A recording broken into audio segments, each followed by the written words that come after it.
केजरीवाल ने जेल से छूटने के बाद दिल्ली के अंदर पहली बार एक आम जनसभा के अंदर बीजेपी पार्टी और मोदी सरकार पर कई आरोप जड़े हैं और उन्होंने सभा को संबोधित करते हुए कहा कि मोदी के द्वारा कहा जाता है कि केजरीवाल रेवड़ी बांटता है। उन्होंने 6 रेवड़ी का पैकेट दिखाते हुए मोदी पर निशाना साधा।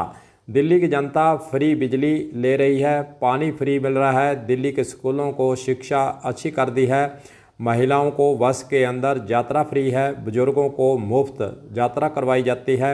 वहीं दूसरी ओर उन्होंने कहा कि मुफ्त इलाज दिल्ली के अंदर प्रत्येक व्यक्ति को मिल रहा है और 7वीं रेवड़ी उन्होंने आज और जोड़ दी है कि महिलाओं को 1000 रुपया प्रति माह मिलेगा। कहीं ना कहीं दिल्ली के अंदर चुनाव आने वाले दिनों के अंदर होने वाले हैं, इसलिए केजरीवाल अब मोदी सरकार पर निशाने साधने में सक्रिय हो चुके हैं। वहीं उन्होंने और भी आरोप लगाए हैं। उन्होंने कहा कि दिल्ली सरकार के एलजी द्वारा, जो कि बीजेपी के इशारे पर काम करता है, उन्होंने 1000 सफाई कर्मचारियों को बाहर का रास्ता दिखा दिया है, यानी नौकरी से निकाल दिया है। जो लेबर के थे 1000 सफाई कर्मचारी, उनको नौकरी से एलजी के द्वारा हटा दिया गया। 10,000 मार्शल जो बसों के अंदर सुरक्षा के हिसाब से रखे गए थे, उन्होंने हटा दिया है। वहीं 500 डेटा कार्मिक जो स्वास्थ्य विभाग के अंदर पर्ची काटने का काम करते थे, उनको भी एलजी ने हटा दिया है। 5000 होमगार्डों की 5 महीने से सैलरी रोकी हुई है। वहीं दूसरी ओर जो कर्मचारी रिटायर हुए हैं, चाहे बसों के कर्मचारी हों चाहे दूसरे कर्मचारी हों, उनकी पेंशन एलजी के द्वारा रोक रखी है। जनता के बीच में जो एलजी के द्वारा क्या केजरीवाल सरकार के साथ साथ अब जो नई मुख्यमंत्री बनी हैं, उनके काम के अंदर अड़ंगा डालने का काम किया जा रहा है। केजरीवाल के द्वारा यही आरोप लगाया गया है।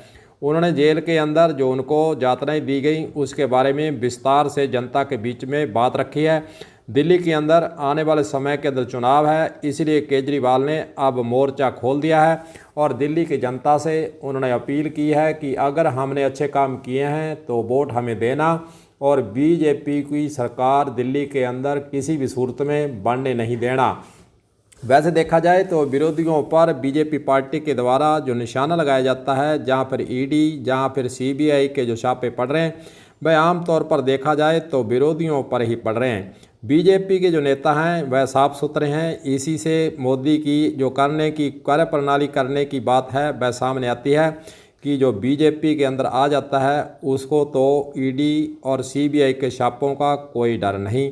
और विपक्षी पार्टियों के जितने भी नेता हैं, उनको नीचे गिराने के लिए, उनकी राजनीति को ख़त्म करने के लिए केजरीवाल ने कहा कि ईडी और सीबीआई का प्रयोग कर आम जो नेता है उनको तंग परेशान किया जाता है और बीजेपी के अंदर जो चला जाता है उस पर कोई कार्रवाई नहीं होती है। वैसे देखने में यही है, मीडिया रिपोर्ट्स के अनुसार भी यही स्थिति दिल्ली के अंदर बनी हुई है और भारत के अंदर बनी हुई है।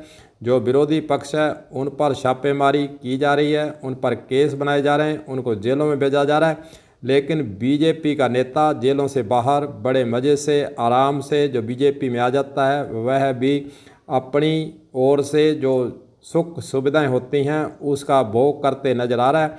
जो भी हो, विरोधी पार्टियों के द्वारा आरोप प्रत्यारोप का दौर जारी है। वहीं दूसरी ओर दिल्ली के केजरीवाल के द्वारा अब 6 रेवड़ी के साथ एक रेवड़ी और जोड़ दी है। महिलाओं को 1000 रुपये प्रति माह दिया जाएगा।